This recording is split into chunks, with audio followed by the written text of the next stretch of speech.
All right. What's up, everybody? It's a little bit earlier today. I get to work from home. Sadly, because I have meetings all day, so it's not like I'm enjoying myself. But, anyways, I did a lot of work to get both of these games written up. It's a lot of fucking work, but we're here. We're gonna do it. We're gonna make some money tonight. Yesterday was a shit show, wasn't it? Main slate was awful. It was just awful. For some reason, I was so high on the Atlanta and Minnesota game for all week. I was so high on it. I loved Jefferson was like my third top wide receiver that I really loved. But then I started just listening to other people, and of course I faded, which ended up being the stupidest decision of the main slate. But after that, I came pretty fucking close binking a couple tournaments for the afternoon slate. I won about $500 yesterday. I had so much Rob Gronkowski. So much. He, to me, had the best tight end matchup on the afternoon slate.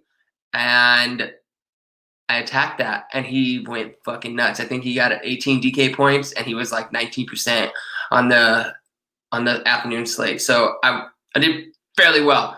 So I hope you guys did really well too. Seemed like a lot of the coaches got a lot of the plays correct. So hopefully you're in the chat just asking questions and trying to make some money. Anyways, we got some games to talk about today. I'm going to talk about both of them. So be prepared for this long little thing. But I'm going to break it down the best I can. And then obviously we're still waiting on some more news. So things could change, but I'll try to update everyone in Slack if any information comes out or if I notice anything different or, whatever. So first game that we're going to talk about is the Chiefs versus the Bills. The Chiefs are heading to Buffalo, and I have a buddy in Buffalo who messaged me this morning and saying it is raining and it's fucking cold.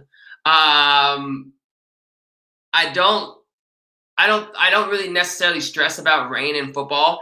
It's football. If it was snowing, obviously I would think a little bit differently, but the weather doesn't really take me off anything.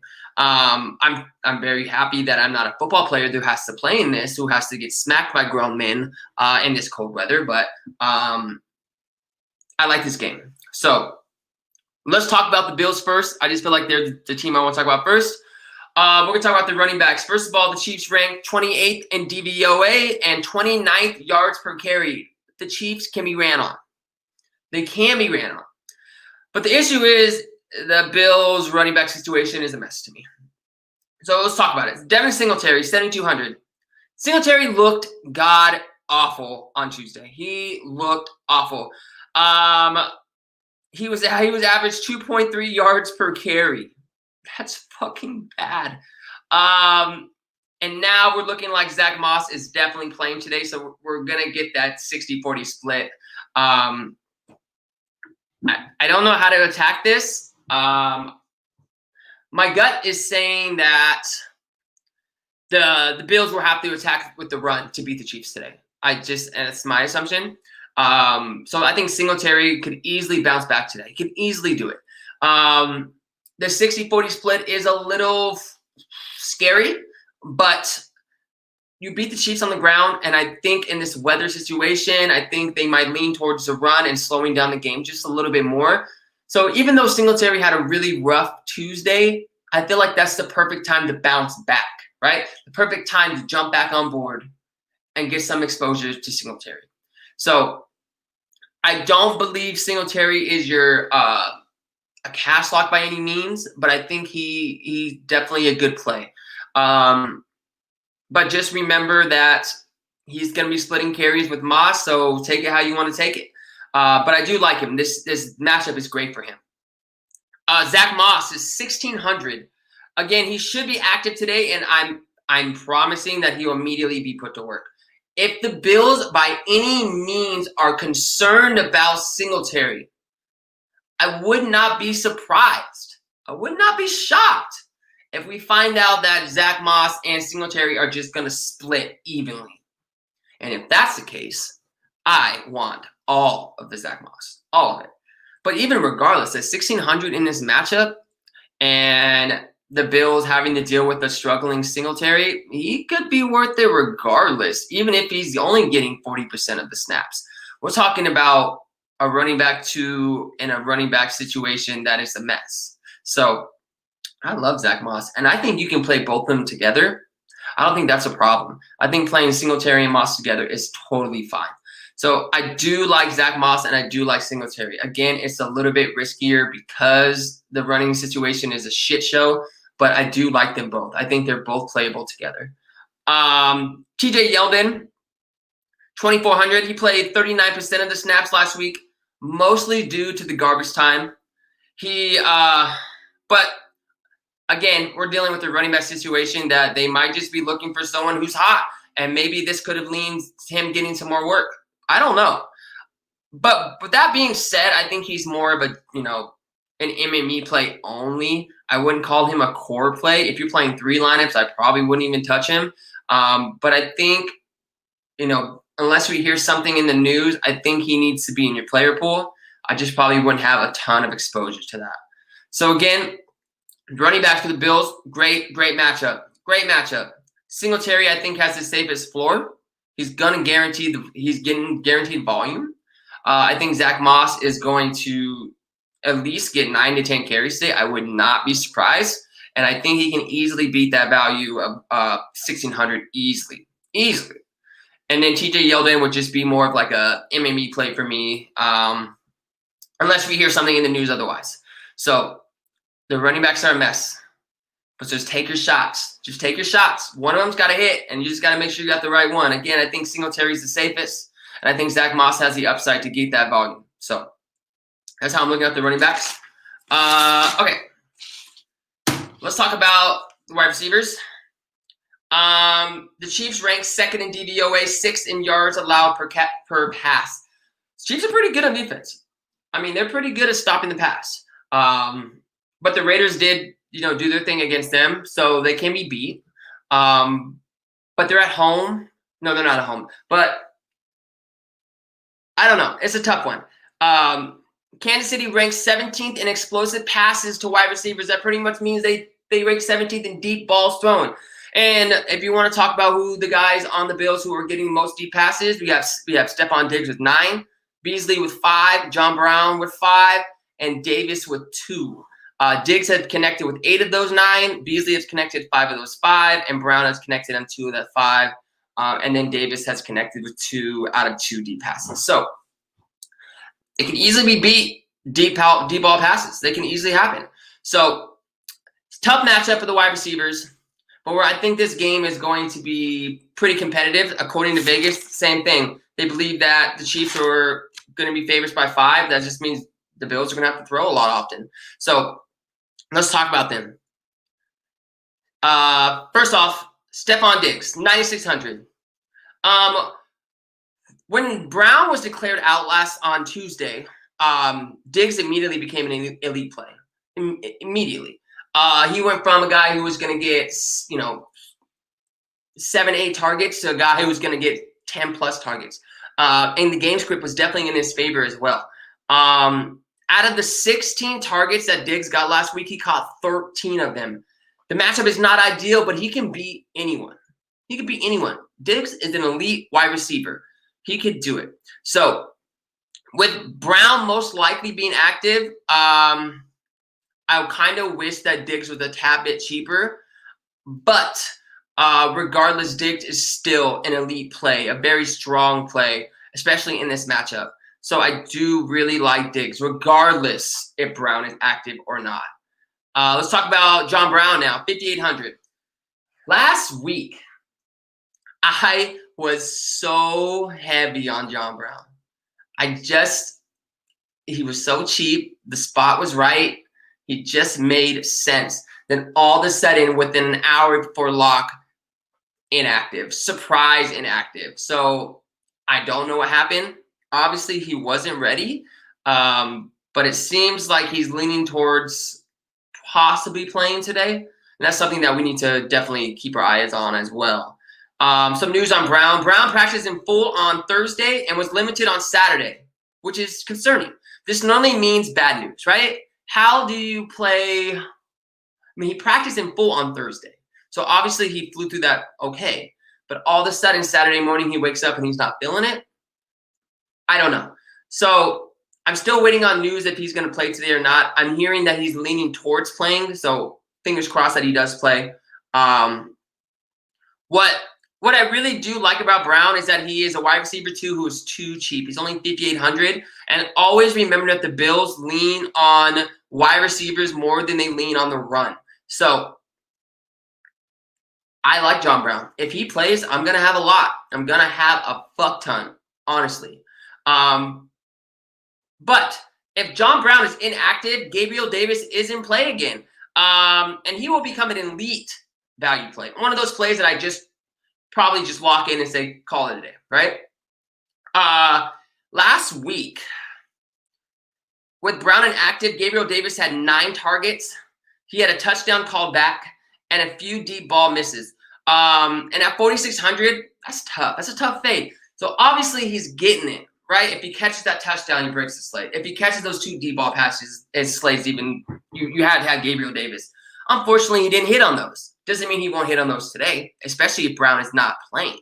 So Gabriel Davis, keep him in your mind, keep him in your head.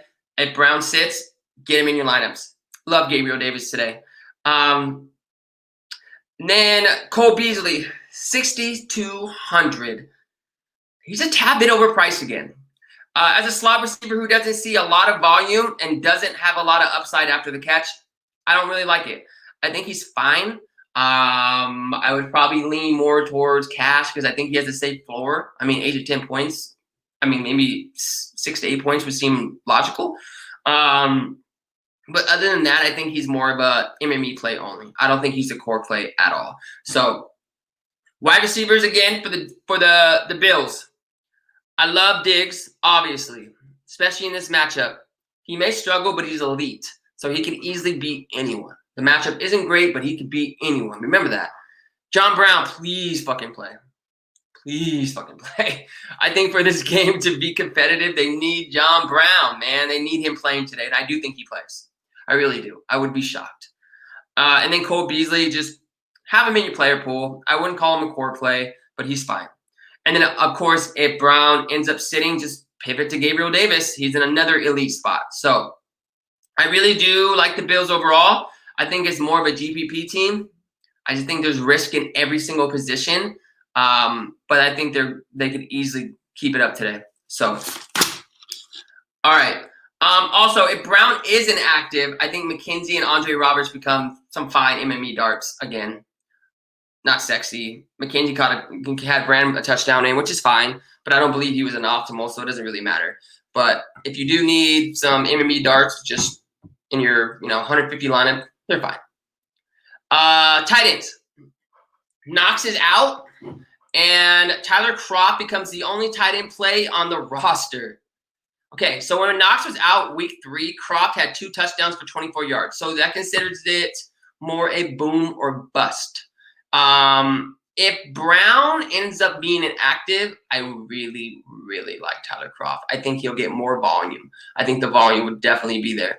So as of now, with Brown news still up in the air, I think Kroft is strictly GPP only because he's boom or bust. But if Brown is out, I will be probably pretty heavy on Kroft. So again, Brown's news, is going to tell us how we're going to play this game. So we just got to wait.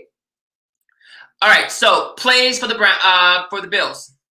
John Brown, obviously, if he misses, Gabriel Davis. I love Diggs. Kroft is the MME play as of now. If Braun is out, I love Kroft. So, and Beasley is strictly MME. Running back situation again. Singletary has the safest floor. He's going to probably get about 60% of the snaps, but he's not the workhorse anymore. Not with Zach Moss Center. So be prepared. But I also think you can play Singletary and Moss together and that's totally fine. So that is how I'm looking at the Bills. So now let's talk about the Chiefs. We're going to talk about their running backs first. The Bills ranked 22nd in run DVOA. Not good. And the Chiefs just signed Le'Veon Bell, but he won't be playing today. I believe he has to go through, a week or two with, through the COVID process or whatnot. So he won't be playing for a little bit. So Clyde Edwards is still the main guy today. So Clyde Edwards, 8,400. Clyde Edwards is coming off a tough-ass week. He had 40 yards and caught 3 out of 8 targets. Fucking awful. He did awful. The Chiefs just didn't look that great, in my opinion. But this is the matchup against the Bills, who can't stop the run, that I want to jump on again. I want to get back to him. I love Edwards today. I do. I think his snap rate is not elite, but he's still getting tons of carries at the 10-yard line. So that's what we want. We want those touchdowns. He might get us 13 to 15 carries, which is fine. But if he gets us those touchdowns, we're banking. Right now, I looked at the stats. At the 10-yard line, he has about 12 touches this year so far. That's pretty fucking good.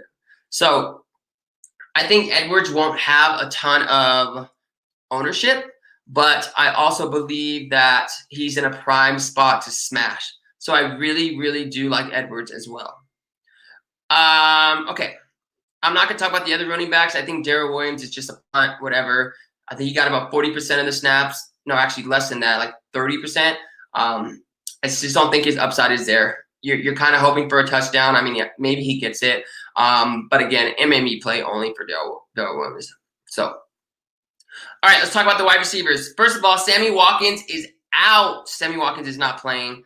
And that immediately makes McCole Hardman one of my favorite plays. McCole Hardman is priced up like Sammy Watkins at 6,800. But when Watkins went out, Hardman played 69% of the snaps. Hardman has elite upside with some inconsistency. So remember that. He's really, really going to hit, or he's just going to give you the normal 6 to 8 points, right? But with Watkins out, I love Hardman today. And they really scheme towards him when he's on the field. So at 6,800, I think people are going to look at that and go, oh, no. But remember his upside. His ceiling is fucking phenomenal. If he can hit, he's going to put up Tyreek Hill numbers at 6,800, and I'm all over that. So I really, really like Hardman today. I think he's a great play. I'll probably be pretty heavy on him, to be honest. Love Hardman. All right. The next one to talk about is no other than Tyreek Hill. Tyreek Hill will have Davius White on him, and White won't be able to do it by himself. So I'm going to assume that they are going to double team Hill the whole game. I think they're going to double team him. Doesn't mean they'll be able to stop him. Hill is, again, an elite wide receiver who's faster than most fucking defenders in football. So he could easily beat Tre'Davious White or anyone they put on him. The matchup, again, is still not sexy, and I really don't like that he's going to probably get double teamed. But, again, the ceiling is phenomenal. So you kind of just have to make your decision if you want to play Tyreek Hill or Travis Kelce, and we'll talk about that. The next wide receiver is Demarcus Robinson. Very, very inconsistent. He's 3K, but he should see an uptick in snaps with Watkins off. So that's good. So the problem is he's just so inconsistent. He's dropped multiple passes. There's been a couple of red zone touchdowns that he's dropped. I don't know if Mahomes is really feeling him anymore. But, I mean, he's a perfectly fine GPP play. Like, put him in your MME pool. But he's definitely not a core play, in my opinion. So, Demarcus Robinson is a fine play and GPPs only. Then we have Byron Pringle, who's 400. He should see some work. He's a rotational wide receiver. He'll see some work, but at 400, I think he could be a fine if you're looking for value, maybe in like cash. And I know I hate to say that. I don't want to endorse Pringle in cash, but I mean, he's only 400. If he can get you 2 to 3 catches and you can play all the big boys, I really wouldn't be against that. So, but I think in GPPs, I'll probably just fade him. I don't think his upside is GPP playable. So, yeah. Now, here comes my favorite play on the Chiefs, at least. Travis Kelce. I remember having this conversation with a buddy. You fucking attack the Bills with tight ends. You attack them. Just attack them. Jonas Smith went off against them, right? 2 touchdowns, wasn't it? Travis Kelce should eat today. He should. The matchup is there.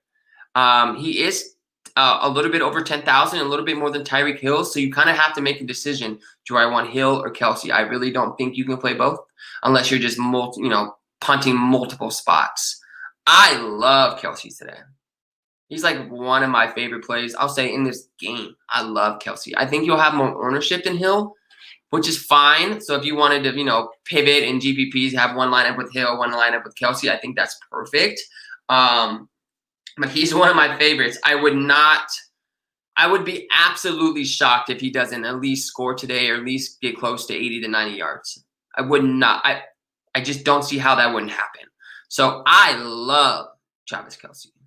So with the Chiefs wide receivers, in order, I would probably, and I'll include Kelce in this. My top play is Kelce, hands down. I think Hill would obviously be second because of his ceiling. I love Hardman today. And I think Demarcus Robinson and Pringle are just like strictly GPP plays, but not core plays. So that's kind of how I'm looking at the wide receivers. Patrick Mahomes on the road. He doesn't struggle on the road. Normally teams that travel, across the United States to fucking play in a stadium tend to struggle a little bit, but he really doesn't. I believe I saw his latest record was like 5-1 on the road or something like that as the last 6 games. So I don't think that scares me at all. I love Patrick Mahomes. Again, I'll talk about Josh Allen. Josh Allen, he's been struggling a little bit, holding on to the ball, throwing some interceptions. So, but his upside is terrific.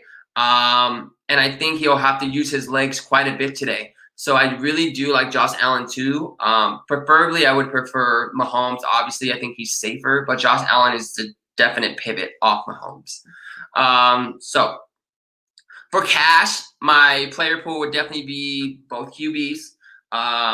Edwards, Kelce, Hardman, John Brown, if he's active, or Gabriel Davis if Brown is out.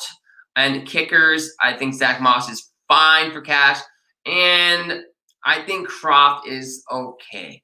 I don't mind it, but I will definitely be more willing to go that route if John Brown is out. So as for GPPs, Kelce is my top captain play, my top freaking play in the game. And then Diggs would be second. Again, John Brown. Love John Brown. If he's active, love him. If he's not, go ahead and go with Davis. And then I would probably go Tyreek Hill and then Edwards and GPPs. So this game should be a good one if John Brown is active, in my opinion. They need John Brown. They need him. Yeah, I think this game's going to be a fun one. I like it. So those are kind of how I'm looking at the Chiefs and Bills game. Now let's talk about the Cardinals versus Dallas. All right. This game is a little bit easier to break down. The Bills game, I just think there's so many questions, at least with the Bills. It's hard to pick the running backs. But for this game, I think it's a little bit easier to understand. So we got Cardinals at Dallas. Right now, the over-under is 55. And Dallas, I looked, is a -1 home favorite. It's pretty nuts. But let's talk about it. So running backs for Dallas. Cards run D is 13th in run DVOA and 19th in yards per carry. Ezekiel Elliott. Zeke is running the game. Zeke is the game right now, right? That's what it is. He hasn't had a game where he received under 20 carries.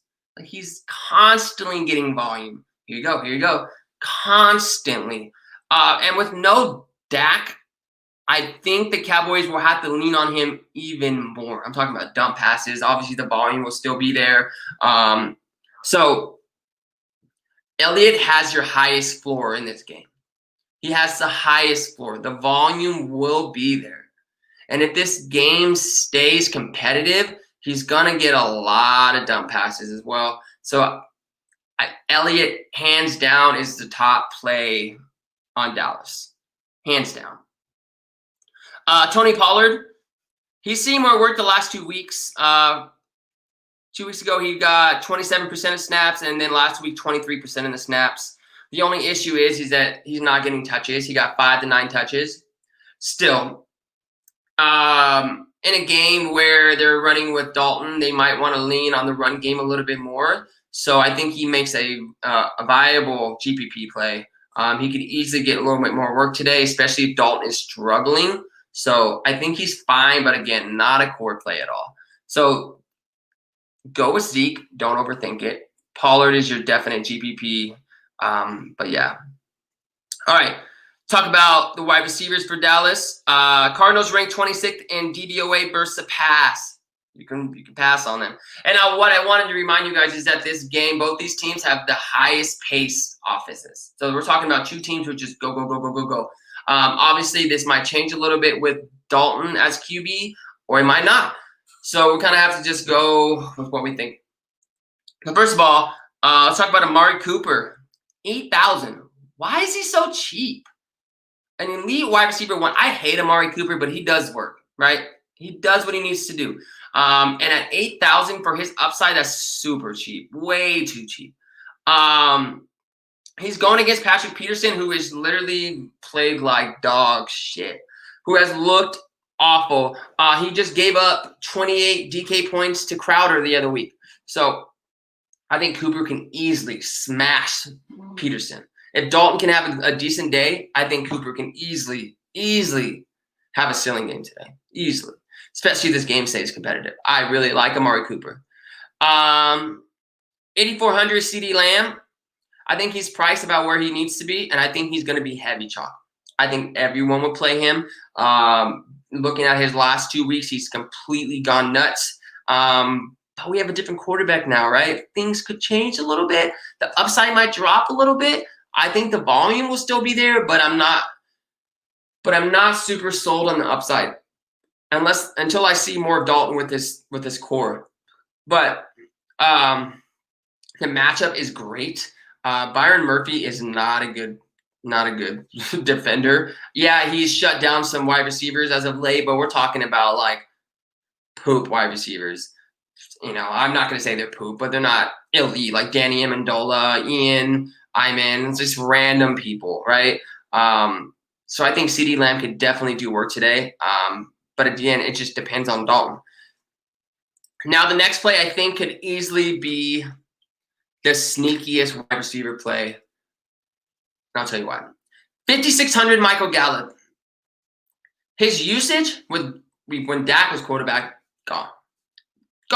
Since they drafted Lamb, they've just been feeding Lamb, and Gallup is just kind of just running around. That's all he's doing. Even though his usage is gone, his snaps have not disappeared. He's still getting an insane amount of snaps. He's still on the field a lot. So it's a very odd situation with Gallup. I came into the season thinking nothing but high things for him. But unfortunately, he's not getting the work. Could that change with Dalton? It can. But as of right now, I don't know. But based off that price and in this game that should be really competitive, I love Gallup. I mean, 5,600 for a guy with a high ceiling who's just waiting for a game to bust out. This could easily be that game. So I do like Michael Gallup quite a bit. There's some other wide receivers, and I'll break down my top ones. We have Cedric Wilson, 2,400, and then Noah Brown, 200. I kind of want to talk about them both together. They've been rotating in more frequently and done well with the volume given to them. The names are not sexy, but they are more than just dart throws. They're guaranteed work.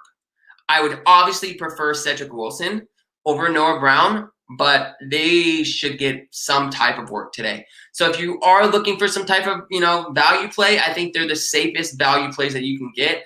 Obviously, I would prefer Wilson, but I think Brown is just fine at $200. So don't just go over their names. If you need value, boom, those are the guys that you can go for. So I really like Cedric Wilson, and I think Noah Brown's fine just as well. Tight end, Dalton Schultz. He's $6K. Matchup isn't the greatest, and he's priced like he's consistently getting volume, and he's not. He's not. Could he get more work with Dalton? Yes. We know we always like to talk about how these bad QBs like to lean on tight ends. This could be that situation. Of course, it could be a little bit of a different situation because this bad QB isn't as bad as some QB2s on different teams, like Blaine Gabbert and fucking, who's the Denver backup? Fuck, I don't care. Or Mullins from the Niners, right? We're talking about Dalton, who's had some decent seasons. He's just been on a shitty team. I think he's more of an MME play. I don't think he's core at all. I wouldn't have him in my core lineups. I wouldn't lock him in. But I think he's strictly GPP, strictly. And I honestly, guys, I probably will have like 5%. That's just how I'm looking at it. Just because he's overpriced and the matchup isn't sexy. That's just how. And I also firmly believe that Dallas might have to lean on Elliott a lot. And that's just how I'm looking at it. So in your lineups that you are thinking that, you know, I was trying to think of like good ways to hedge this game or like to leverage this game, whatever. I feel like people are going to assume that Dallas is going to run. So we're going to see Elliott with high ownership. But if you want to play the ownership game, make lineups that are without Elliott and only wide receivers or tight ends from Dallas and with Dalton, then you could immediately be different than other people, right? So if that's the type of stuff you are doing, then I think Schultz is just fine to plug into there because you never know, right? We never know. So that's kind of how I'm looking at Dallas, you know, offense as a whole. In order of my rankings, wide receivers would be Amari's my number 1. And remember, I base my rankings based off price. I like to look at prices. I don't just plug people in because their name is noticeable. So Amari Cooper, way too cheap at 8K, my top play on the Dallas wide receiver core. I think Gallup is way too cheap, and it would definitely be lower owned. CeeDee Lamb, great matchup, should be chalk. I think you can definitely, you know, fade Lamb in some lineups and play that ownership game. Like, I would probably have more Amari Cooper than CeeDee Lamb, in my opinion. That's what I would do. So that's kind of how I look at the wide receivers and the tight ends, whatever. Andy Dalton, I want to talk about him just a little bit. Andy Dalton, we know he's not Dak. We get that. He's not even on the same page as Dak. But he has the weapons to score. He is an average. He's an average quarterback. Cooper on 7,600. Cooper. Oh yeah, absolutely. I was like, what? Yes, absolutely. He's way too cheap. Way too cheap. Where's that at? When Dalton came in last week for Dak, he was 9 for 11. Pretty damn good. And he was able to put together 2 scoring drives. I did break down, or I did find out the information of where his targets were going, and it's actually pretty similar. So Gallup had, out of the 11 passes, of course, Gallup had 3 targets. Cooper had 3 targets. Lamb had 3 targets. And Pollard had 2 targets. So he is feeding everyone. But in my mind, I'm thinking, well, if Gallup is getting 3, he got 3. And I know that 2 of those targets came on the last drive, which I don't care. But if Gallup is getting, you know, the same amount of looks so far at a lower price, it's a tough fade for me. He's risky, but at that price, he could easily beat that, especially with Dalton. Again, Cooper, I don't know why he's 8K. No idea. No idea. I love Cooper today. And then Lamb, 3 targets. Again, he's fine. He's fine. I'm not telling you not to play him. I'm going to have some Lamb. Just know that he's going to be heavy chop. Heavy. And then Pollard, 2 targets. I think that was just based off game script, but I wouldn't look at that too much. So, and another positive thing that will work in Dalton's favor is that the Cardinals only have 8 sacks this year. They only have 8. So Dalton should have plenty of time in the pocket to find someone, find something. So I think we're going to see a nice Dalton game today, guys. I really do. And it just seems like it should happen. But there's always bad Dalton that comes out to play. So just know that, you know, in your lineups that you are, you know, fading Dalton, I probably wouldn't play too many of the wide receivers. I probably would stick with Elliott and maybe some value. But, yeah, I like Dalton today. I think he's going to be great. So now let's talk about Cardinals. Cardinals. First thing we're going to talk about is running backs. The Cowboys ranked 23rd in DVOA, 28th in yards allowed per carry. Not very good. Now this situation is with the running backs for Arizona is a little difficult, but I think it's easy to break down. As you know, Chase Edmonds, who's 7K, he is now priced higher than the starting running back, Kenyon Drake. And he should be. Edmonds is averaging 5 yards per carry and has seen 23 targets. Arizona is leaning heavily on the pass. They're not running as often. They're throwing. So I like Edmonds. I think he's fine. He's expensive as fuck, and that's scary to play. But I think he's perfectly viable. If you think this game is going to be back and forth, and you think this game is going to be competitive the whole way, Edmonds should eat. He should eat today. So I really like Edmonds. But I think we need to talk about Kenyon Drake and figure out why he's not getting the volume, or he's just playing like shit. Kenyon Drake, 6,600. He's averaging 3.7 yards per carries, and he only has 6 targets. Again, he's not getting work like he did last year. Remember last year, and he was getting dump pass after dump pass, and he looked fantastic? Now they just completely cut him out. Drake had looked awful, but I believe that the reason why he looked so bad is because of the Arizona play calling. What they do with Drake is they just tell him to go up the middle, run straight up the middle, and that is not his skill set. He's not that type of running back. He's more of a type of running back who likes to run in open space. And if you don't give him that open space, you're not going to see what Drake can do.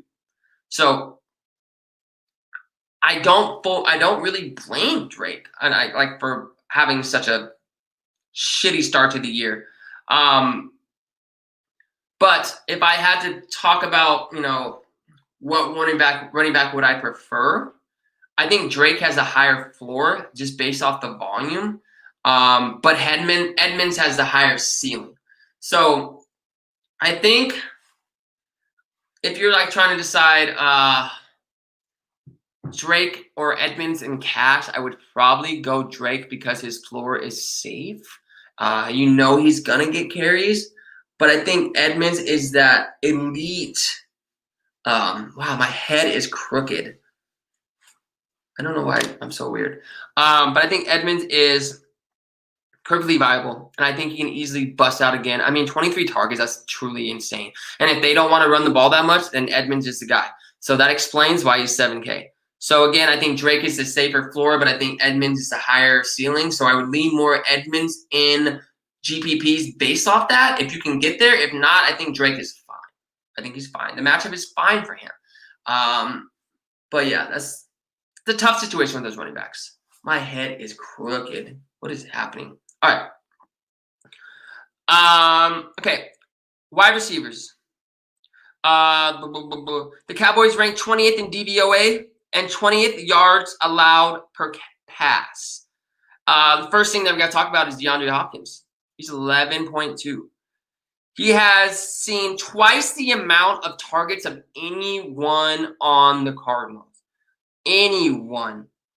I firmly believe he is matchup proof. He is literally a top 3 wide receiver in football. And if the Cowboys can keep this competitive, I think Hopkins could easily top 20 plus DK points today. He's going against Daryl Worley, who sucks trash. So that should easily be a legit matchup. Now, the only thing that I am a little concerned about with Hopkins, it's not a big concern. I'm not going to tell you to fade him.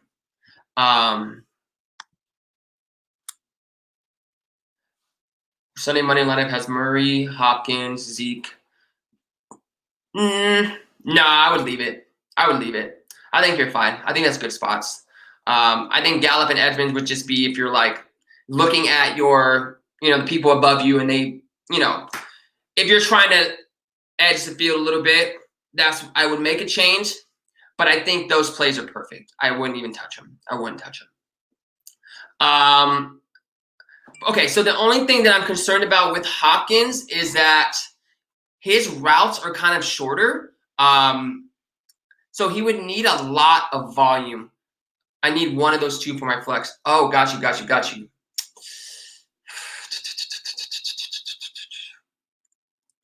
Huh. I think because you have Zeke, I would probably lean. Actually, give me a second. That's tough. I would probably go.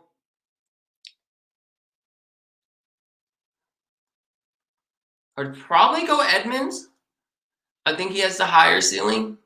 I'd probably go Edmonds, but if I change my mind, I'll hit you up. I'll let you know. But I think as of right now, I'd probably go Edmonds for sure. For sure. I think he's the safer bet than Gallup. A Gallup is just more of that multiple entry type thing. Technically, you're just talking about a single entry, so I would probably go Edmonds for sure. Again, so the only thing that stresses me out for Hopkins is that if this game is not competitive, if Dalton just ends up having a shit game, I don't think Hopkins will get there at 11-2. He's going to need a ton of volume. So that's my only thing. What I had enough. Perfect. Awesome. Great minds think alike, man. So, again, I love Hopkins today. Just be aware of the con that he brings with it, especially if this game does not go the way we planned. The next one would be Larry Fitzgerald, 4,800. He's second on the team in targets. Sadly, he has had only 1 week of 10 DK points, and that's it. I read a scout saying that he runs routes like a tight end. So he's just getting those short little passes, and I could explain the volume that he's getting. But for him to get what we need today, we either need two things. We need a lot of volume, which probably won't happen because Hopkins will get all of it, or we definitely need him to score a touchdown, and it could happen.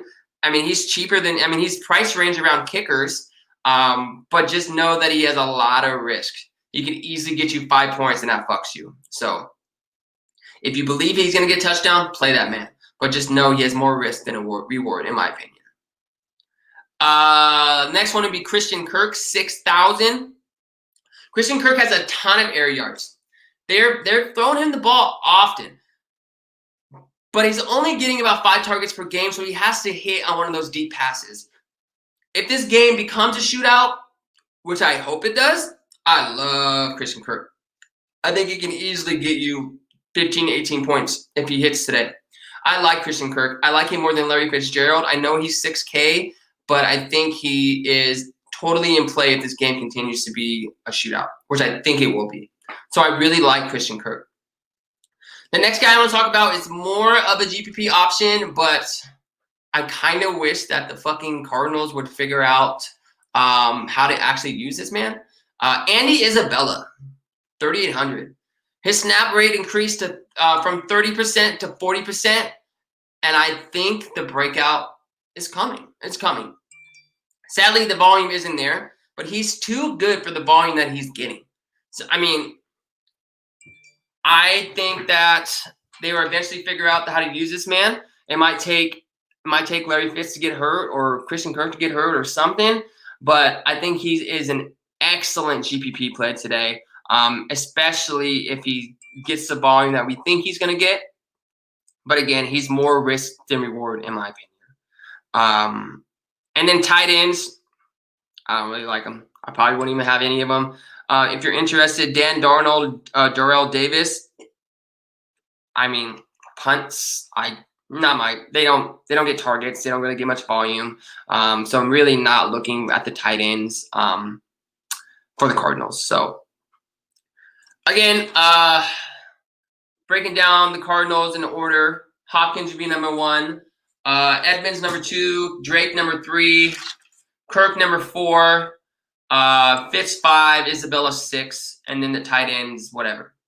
In cash in this game, most likely my captain options would be Dalton. Yeah, I said Dalton. Elliott, Hopkins, Amari, and kickers.